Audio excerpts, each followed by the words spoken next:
Hello everybody and welcome to the United Stand. It's me, your host, Beth Tucker, and I'm here, my first morning show, to give you the latest transfer news.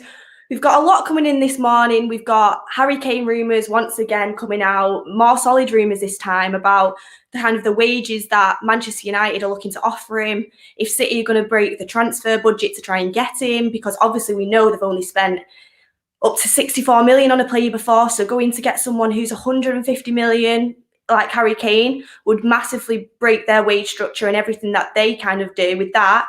And then we've got reports on us going for a left back, which is a weird one because we've already got two very good ones. This new wonder kid, Nuno Mendes from Sporting Lisbon, where Bruno Fernandes came from. So that's interesting. And then we're also looking at the midfielder. Finally, we've gone to look at a CDM.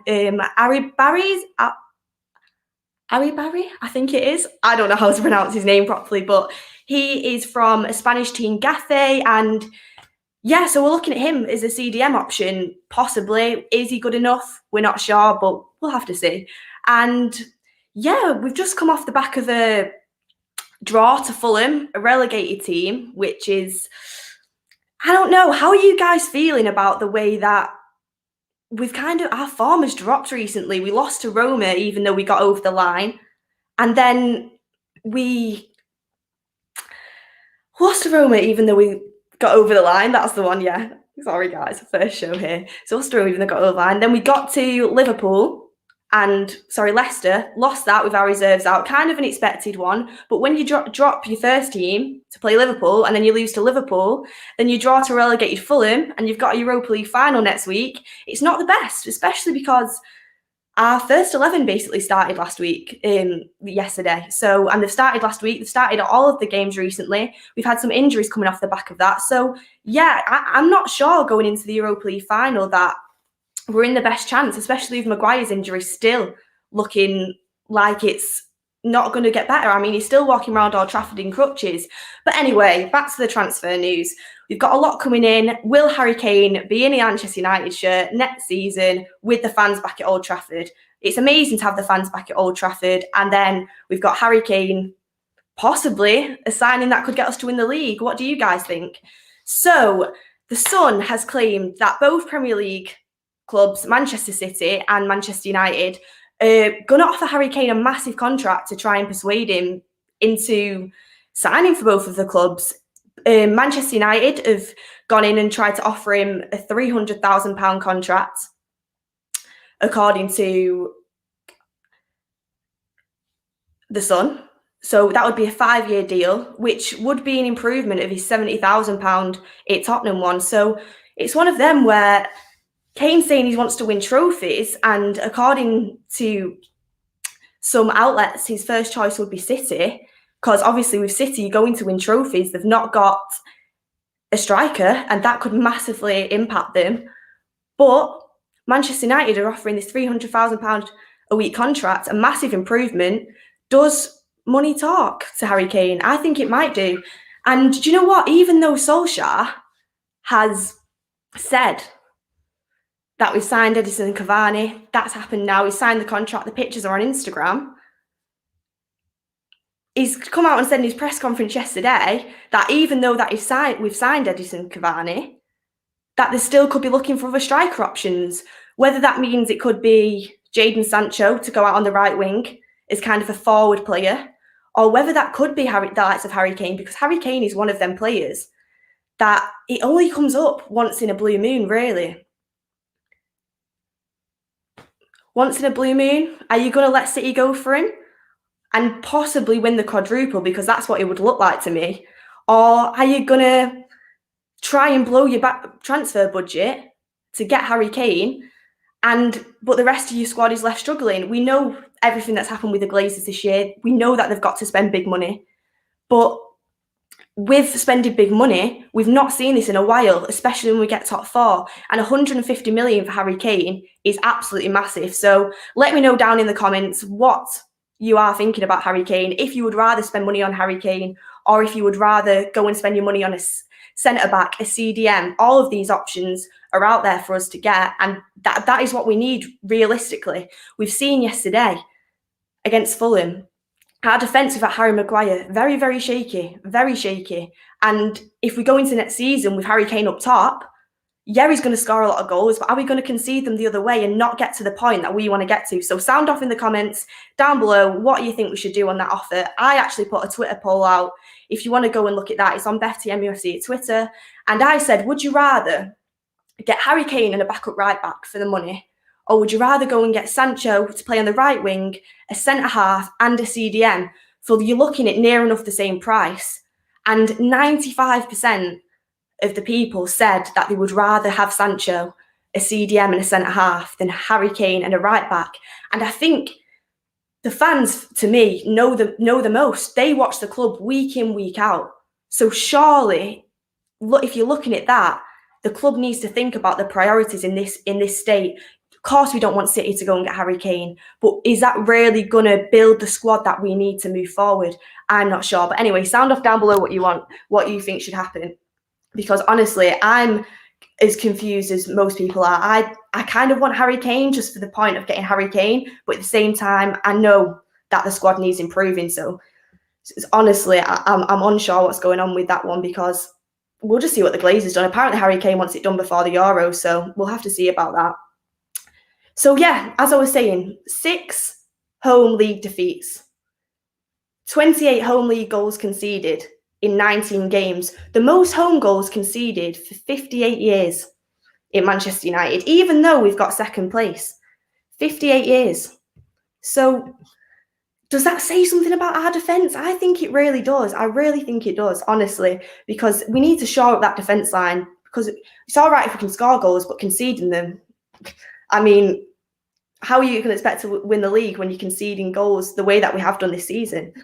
Anyway, Mark Redding has said, Beth, do you think if we bought a couple backup players in the winter transfer market, we could possibly have gone on to win the Premier League? It depends what you mean by backup players, because by backup players, I'm sure you're meaning not first team worthy. I mean, I'm sure that we know by now that our first team isn't good enough to win the Premier League. Personally, in my opinion, I think it's reached its limits in getting second in the Premier League. I think it's done very well to get second, but I think that is the limit for this team. I think we need massive improvements to get to first. But with a couple of backup players, could we win the league? Honestly, I don't think we could, because I just think City is so far out ahead of us. We've seen the drop off in our second team, but even with a couple extra players, I don't think that would have helped, because if you're not going to improve the first team, which at the end of the day has played week in, week out, how are you expecting to catch up to City if the first team can't even do it? Legendary Marv said, the problem is our defence. Yesterday, we should have won that 2-0 when we are 1-0 up front. We should be able to win a game 1-0 if we want to be the league title favourites. I completely agree with you on that one. The fact that we can't hold out a game at 1-0 against Fulham, who aren't known to be top goal scorers in the Premier League, is worrying. We're meant to be going for first place. We're second in the league, and we can't even hold out against Fulham. I honestly think that shows our defensive frailties. Why do so many people want Harry Kane, Chubb says, especially after Cavani's recent performances?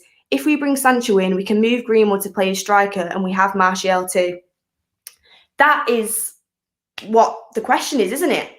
Is Greenwood a right winger, or is Greenwood going to play up front? Because we've seen how Greenwood has been kind of converted into a right winger this year, but he's got them striker's instincts. Everyone in the club said that he's the best striker that we've got at the club, and that he's got them in finishing instincts in front of goal. So is he going to have the chance to be moved to striker if Harry Kane comes in? I don't think he's got a shot, because if you've got Harry Kane and Edison Cavani as your striker options, where's Greenwood going to come in? He's going to be forced to go onto the right wing and possibly be converted into a right winger, which is that what we want for a young, homegrown 19-year-old talent?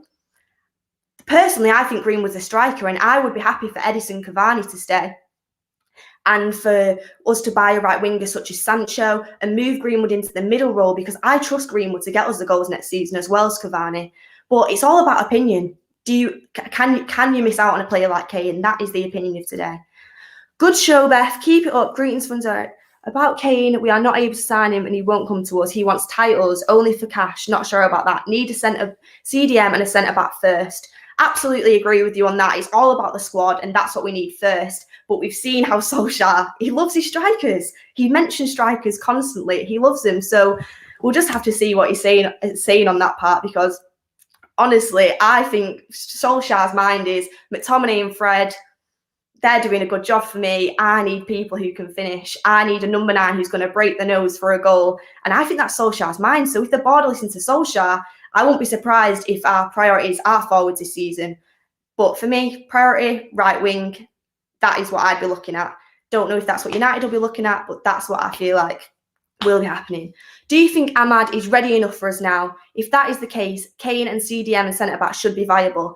Well, if you watched Ahmad in the last few games, yesterday, his touch, I know we didn't see much of him, but that touch is incredible. And I always think a player's touch that can touch like that, he's got very good technical ability from what I've seen of him. And from what I've seen of him this season, I think he's ready to take the next step up and move on to getting minutes in the first team. So if you're seeing Greenwood playing up front and you can swap Sancho and Ahmad out on the right, for me, that would be the perfect thing to do. But it's all about opinion. Is Greenwood a striker? Is he a right winger? So, Kane's representative believe an upfront fee of 150 million is unrealistic and would have to be broken down into add-on fees. Would have to be broken down into add-on fees. And Manchester United are considering bringing Jesse Lingard into this deal to try and kind of get the deal done. Give them a bit of money with Jesse Lingard, worth about 30 million. I think would fit in great at Spurs. I think he's a Spurs type player. And then try and pay it in breakdown fees, because obviously we know we're in a pandemic. Who can afford to shift 150 million onto one player?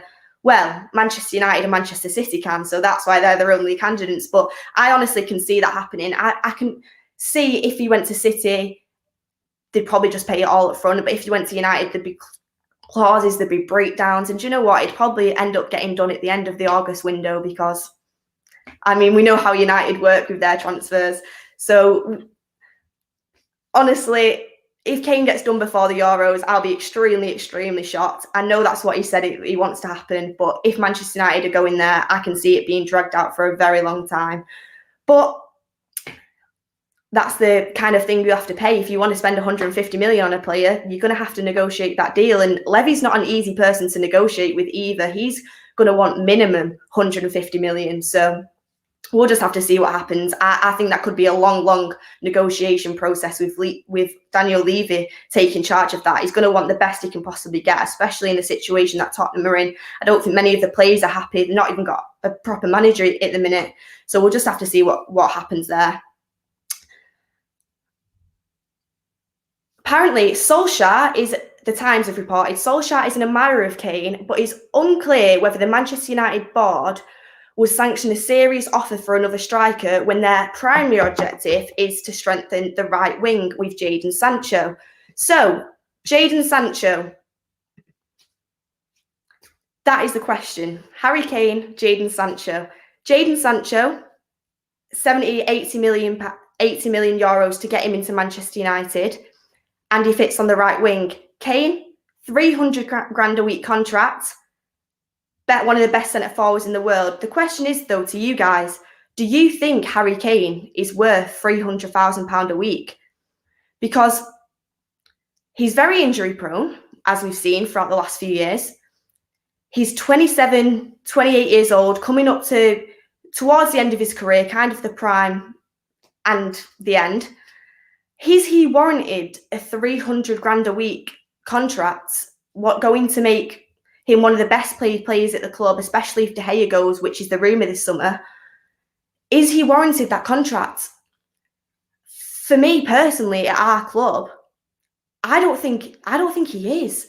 I think we've got Edison Cavani there, who he's proved with his goal yesterday that he's one of the best strikers still, and he can still do a job for us. And you've got Harry Maguire injured, and our defence looks like it's championship defence. I mean, we saw what happened last night. There's absolutely no organisation at the back. these players, centre-halves, Axel Tuanzebe and Bailly, can't get a look in. Lindelof's still playing with his back in bits. How can we go on and give a 300 grand a week contract to a striker when we've already got numerous striker options? Say if we go for Jadon Sancho, you've got Greenwood, Sancho, Ahmad, Martial, Rashford, Cavani, all who are lucid forward players who can switch in between the left, the right, the forward line. So Harry Kane for 300 grand a week, it's a marquee signing that's going to sign shirts, that's going to get the fans excited. But is it going to win you a league title? This is what we keep kind of complaining about from Manchester United. They'll do these big deals, but they're not building a squad. They're not building a squad of players that can go out and win a title. Manchester City are in the position to go and give Kane a 300 grand a week contract because they've not got a striker and their rest of their squad is up there with one of the best in Europe. They're in a Champions League final. They've got 2 starting 11s. They can do that.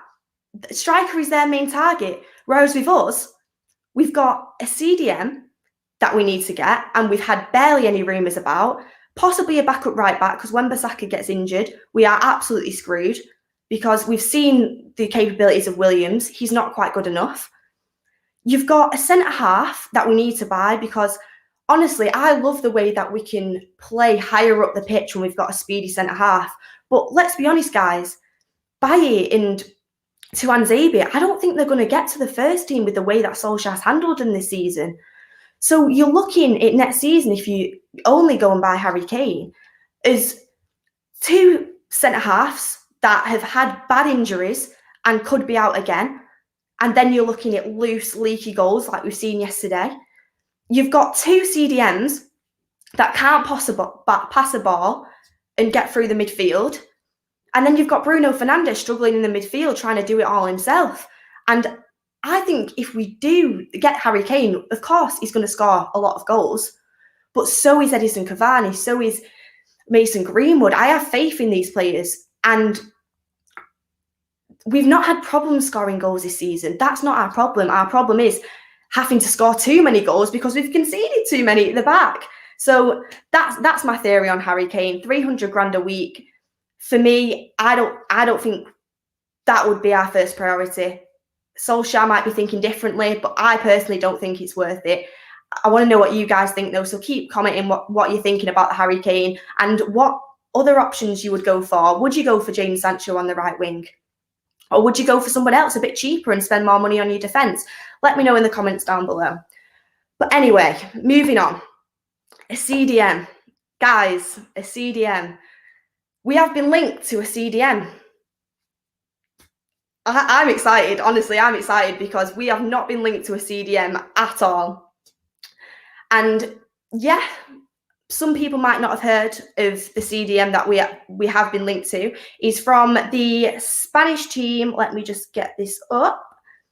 So it's Mauro Arabarri, and he's from the Spanish team Gaffe. And according to a Spanish outlet, Marca, it's reported that the Uruguayan has been added to Manchester United's transfer list within the last few months. So we have kind of been looking at this guy for a few years, apparently. He really impressed in his 2017-2018 seasons. But the team that he's playing for, Gaffe, they are fighting relegation at the end of this season. So Manchester United, Ed Woodward change is ringing in his ears right now. He's thinking that he can get this player for a cut price. And cut price is always a good thing when you're talking about Manchester United because we know what they're like. They like to get the best bargains that they can possibly have. And when you're looking at this guy and the kind of the stats that he's putting up there, if you're looking at him for 18 million euros, which is what is being reported, that's a really good price to get a player for, especially when you're kind of struggling for your budget this season with the amount of players that we were trying to get. I've just been told that it's Getafe. Draw is having a go at me because I'm not pronouncing it.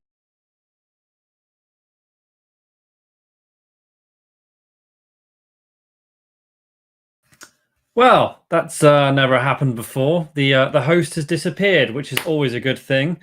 So, seeing as no one else is in at the moment, I will try and get someone in. I love this kind of thing. Hold on, just getting a phone call. 2 seconds, people. 2 seconds. This is a nightmare. You're all right. What happened there? Right. I will get someone in. It's fine. Don't worry. These things happen. These things happen. It's okay. It's fine. So, well, I'll deal with it. It's fine. It's fine. Just do what you can. Cool. Don't worry. Right, guys. I mean, I would go on camera, but this is not something I ever want to do. I always sit in the background. So, yes, I can present, but I don't want to. So, at the moment, we're going to talk back to Gary Neville. God, Harry Kane. Okay, so £300,000 a week contract. We know that Manchester United are obviously lining up for a striker at the moment. And we're just going to go through the live comments right now. First times people have heard my voice. Bristolian, I know I'm not a Manc. Disappointing to hear that. Get Mark or Fleck. Mark's currently in Manchester. He is, and he is filming today with one of our guys. So there's going to be content coming out throughout the day on Twitter. So for us, there's going to be lots of good things happening at the moment. Obviously, we've got Jay and Kev coming on tonight at 8 p.m. They got a really good show lined up. And potentially, guys, 2 p.m, we might have Flex and KG, but we're not sure yet. So, yeah, look, it's Beth's first show. Unfortunately, her computer's died on her. This isn't the first time it's happened today. Not her fault. So give big love for Beth. So, yeah, I'm stepping in because otherwise we've got nothing at the moment, guys, which is not the best thing to have going on, is it? So, okay. Legend Marv, if we get Varane, Kunde, and a good CDM and Sancho, I will run down the streets in a Borat suit. Not the best thing I've ever heard in the world. I'm not going to lie to you. Probably don't want to be doing that. It might scare a few people. I'm going to try and call Flex and see if we can get him in. Jordan can come on. So I'm going to get Jordan.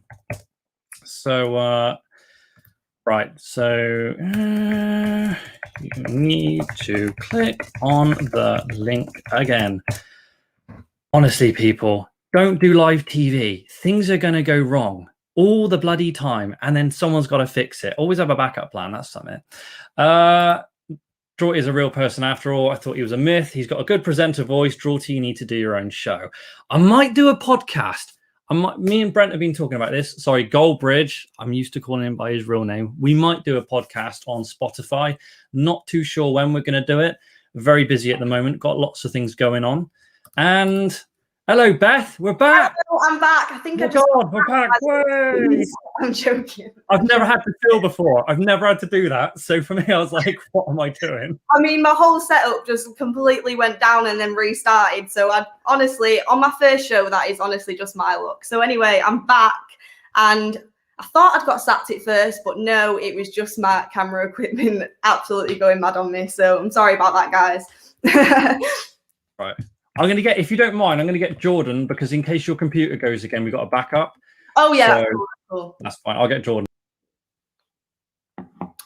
Right. So, guys, back to where I started. I was pronouncing names of things wrong. I was pronouncing the club wrong. I've been told it's Getafe with a T. So, anyway, I'm back. So, anyway, Arabarri, he's mainly been playing as part of the double pivot this season.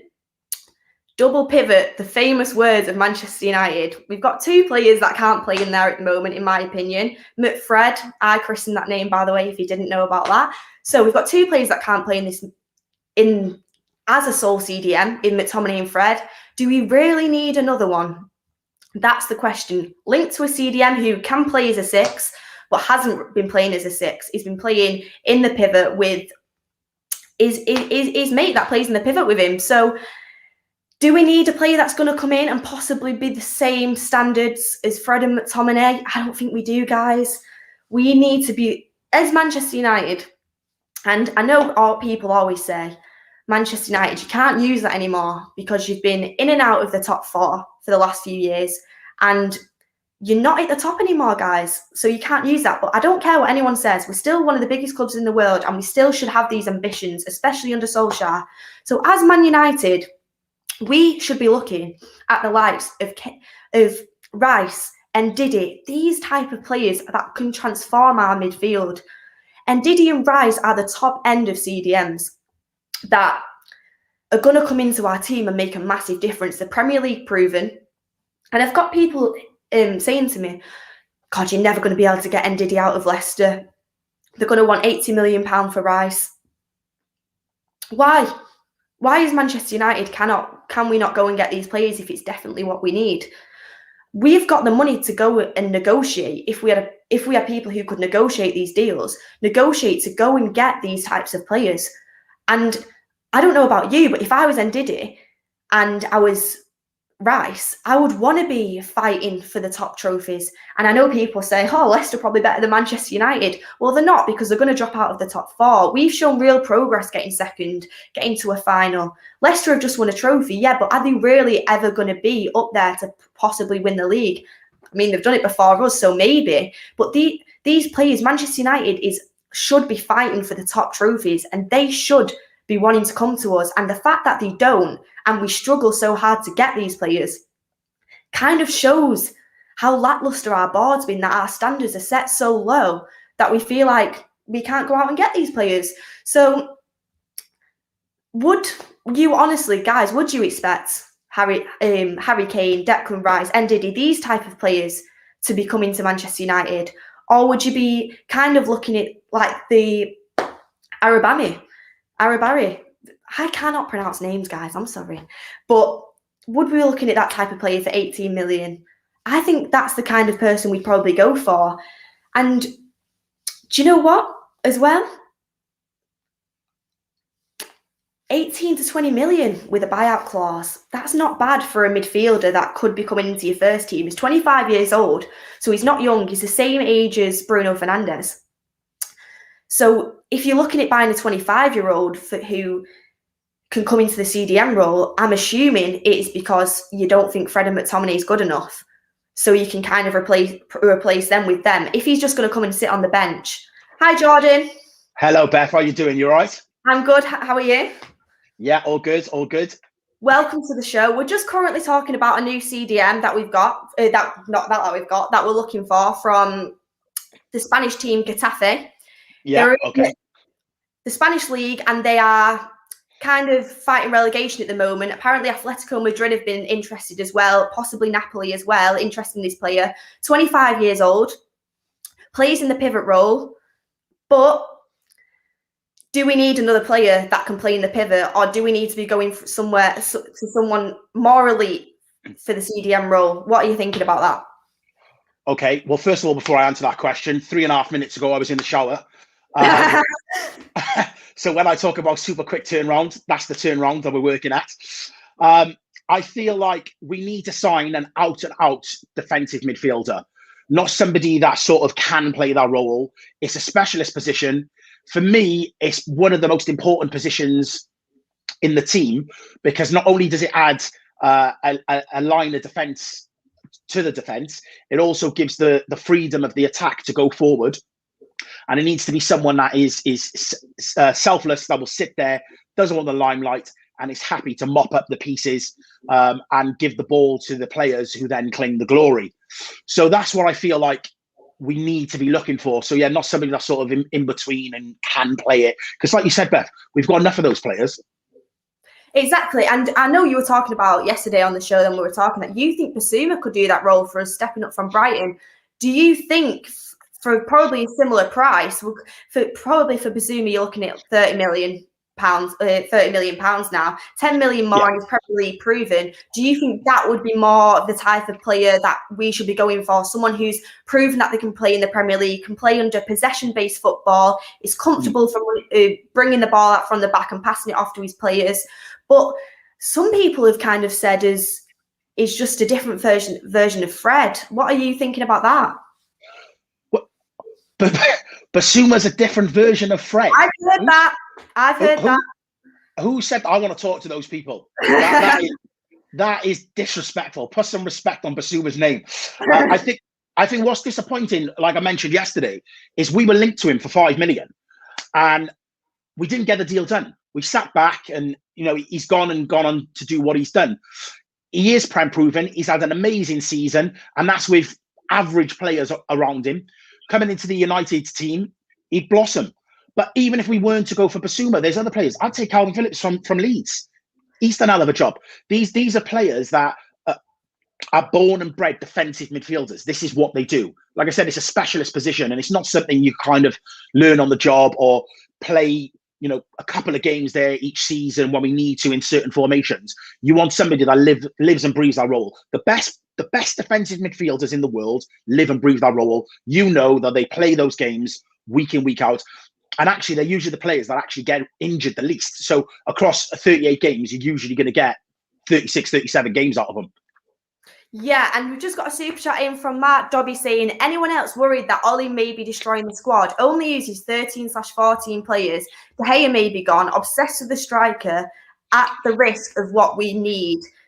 I mean, I completely agree with that. Just touching on the point again, we've already gone through it, but to go for Harry Kane for 150 million when we've got so many holes all over our squad, I honestly just think that, again, would show that we're not looking to build a squad and it's all about marquee signings for us. I mean, I wouldn't be complaining, obviously, because he's a great player, but it's about building a squad for me. Anyway, Jordan, you're gonna laugh at this.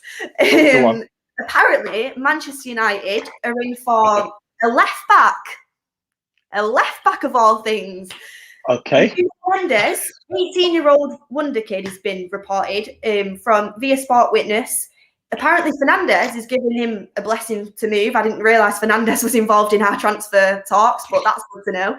And his agent is expected to try and get him a move to Manchester United for around the margin of 52 million. It's been claimed that Manchester United could offer up to 34 million as well as a player exchanged, with Sport Witness reporting that this could be Alex Telles, who obviously joined from Porto for an 18 million deal, thought he was going to be competing with Luke Shaw, playing more games, and his career's kind of dipped. He was doing well at Porto, and people kind of saying he was one of the best attacking left backs in the world. I don't think we've seen that from him this season, but he's not got much chance. He could kind of go there, reignite his career, and we could get this 18-year-old wonder kid left back who has just won the league with Sporting Lisbon, has the same agent as Bruno Fernandes, and could be an understudy to Luke Shaw while Luke Shaw goes through his prime years and then be ready to step up and play more games. For me, I don't think that's priority. I think we've got many other priorities all over the pitch that we need to be looking at. Yeah. Would that be something that you would be looking to do? Shifting Alex Telles out and getting someone in who's kind of younger, can come up through the ranks? I think the track record with this board proved they're very limited on the amount of deals that they can do. So looking at areas that we don't need to be looking at is a curveball that we really don't need this summer. Similar to the whole goalkeeper debate, like it's an area of the team that we don't really need to be taking up our attention, and another deal that we needed to do. Like we keep saying, there's enough holes all over the pitch that need fixing. However, we did bring Telles in, and this is why, again, on the Sunday show, I said Luke Shaw was my player of the season, which none of you backed me on, was because he was brought in to replace Luke Shaw, not just give him competition, really, really push him. And potentially that could have been the end of Luke Shaw at United. And Telles is just sat on the bench collecting splinters. So I do feel that he does need to move on while he still holds a decent transfer value. And listen, who better than to get a recommendation for than Bruno Fernandes? I mean, he knows that team inside out. Since he's left, they've gone on to win the league, which I'm sure he's gutted about. So yeah, it is a deal that I would like to do if we were able to do multiple deals. But in terms of priority, it's something that I think we could put on the shelf and leave for another time. Maybe look at it in January. There's no need to rush and try and get it done over the summer. We can take our time, breathe, fix the CDM issues, fix the defensive issues, sort out the wing issue, and then hopefully we can then look at the next phase of areas that need improvement from January. I completely agree with you on that. I think that would be a deal that I wouldn't be mad at us doing, bringing in this kid that's won the league with Sporting, played a massive part in that, and he's kind of coming up to be one of, apparently, a very, very talented left back that Manchester City have also shown a bit of interest in, but their interest went off when they kind of heard about the price that he would earn. And as well, I don't think Alex Telles has really been good enough for us this season. So he's great as a backup left back, but to get someone in who's young, can come up through the ranks, would be a nice deal to do in January. But we know United can't do that many deals in summer. So for me, in summer, that wouldn't be a first priority.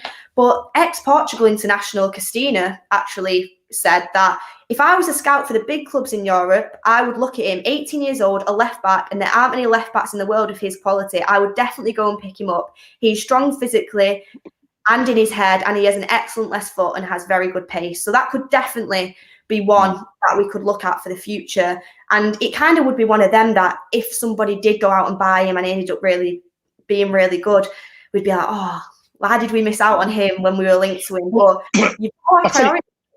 What we could do, Beth, is literally buy him and loan him straight back. That's a very good idea, and I probably think Sporting would be open to that, especially thinking how well he's doing for them and the way that he's playing. It would give him experience in the Portuguese league, and you could also keep Telles, but I feel like Telles would be the money, trying to get the money up to buy him. I don't think they can kind of go and splash that much money on a left back straight away. Yeah, no, I agree. It's just said, honestly, I can't see Kane going anywhere. Honestly, there is a part of me that thinks he could end up staying at Spurs.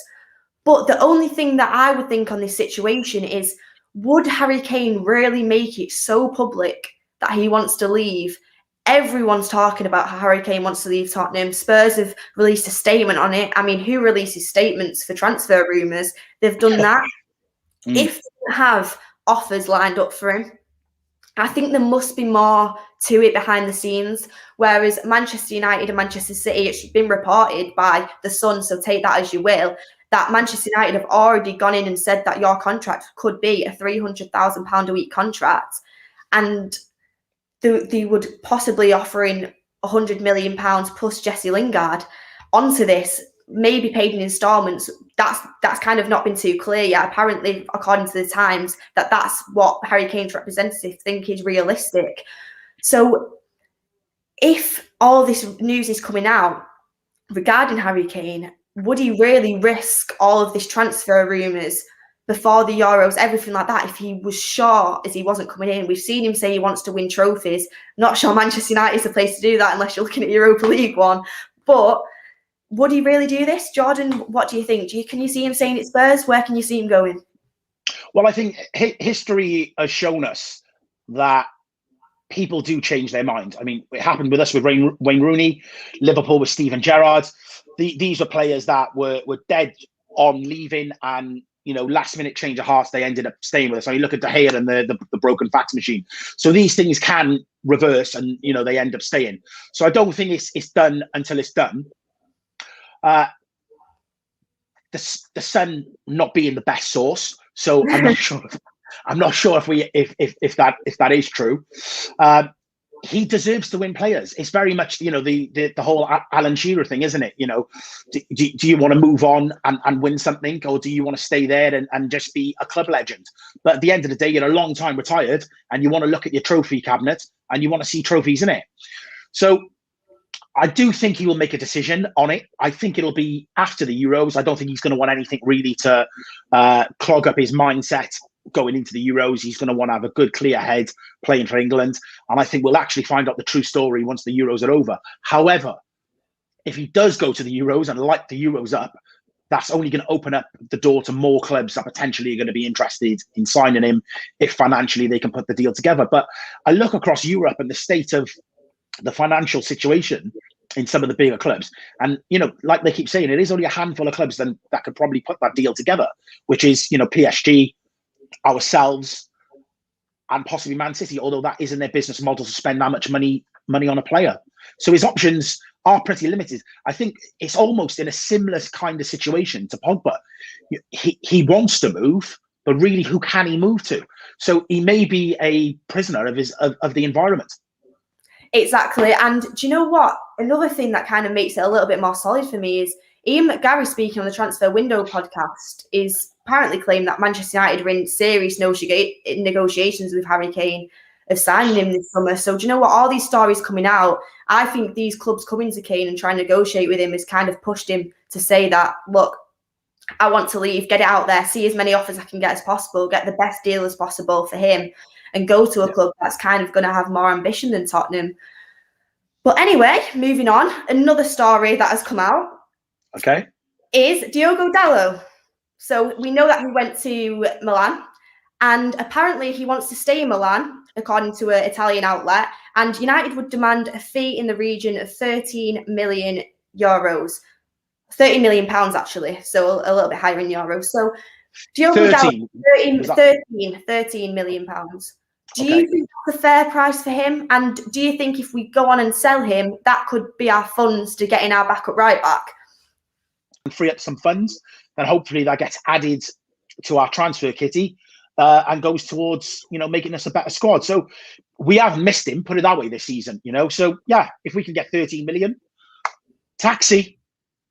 Honestly, I agree with you. I cannot see Dalot coming back to Manchester United in any way. I don't think Ollie rates it. I think he's done okay out in Milan. He wants to stay there, kind of still into the back league, and 13 million is at the end of the day, it's not the worst price that you can get for him. I think it's pretty good considering the form that he has had for us in the past. He's not really set it alight. So 13 million, kind of spend that on a backup right back. There's been talks, obviously, of Kieran Trippier out and around, someone experienced who can come in, give Aaron Wan-Bissaka a bit of a challenge in the right back role. I think that would be a perfect deal for us to do. And I think that'll kind of probably get done pretty early because Dalot wants to stay there. United want to sell him. 13 million, deal done. As you said, taxi. Anyway, just to finish up on Europa League final coming up next week. And apparently, Maguire might not be fit. I mean, we've seen him walking around in crutches.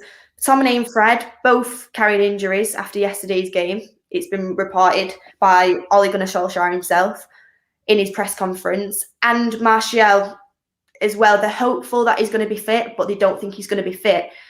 Out of them players I've just listed, even though we always complain about McTominay and Fred, do you think this is a big problem with us going into the game tomorrow? Not tomorrow, next week. Because honestly, we've got McTominay and Fred who have played that CDM role for us all season, and to switch it up to something else now could be, I mean, it could be game ruining for us. So what are you thinking about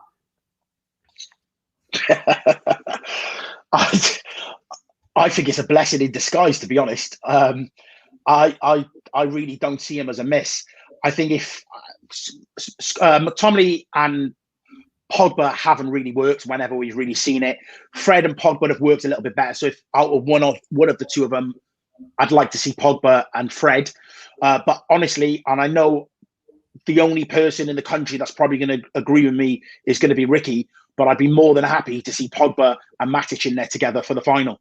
I think Matic's got a good 60 minutes in him, and then we can look to make subs. Like I can hear Ricky applauding wherever he is. But yeah, I just feel like it's not going to be a massive miss and give us the opportunity to try something a bit different.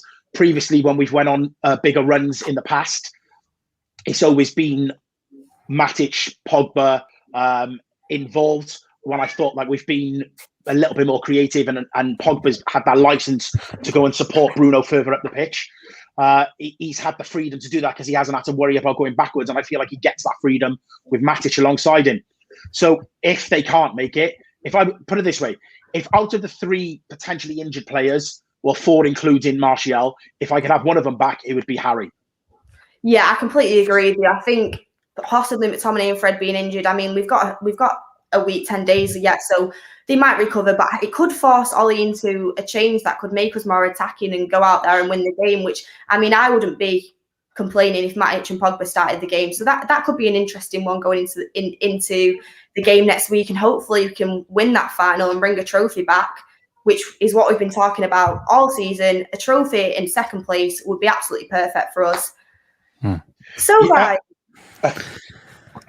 we've had the morning show. We're talking about transfers. Harry Kane, Nuno Mendes, Ari Barry.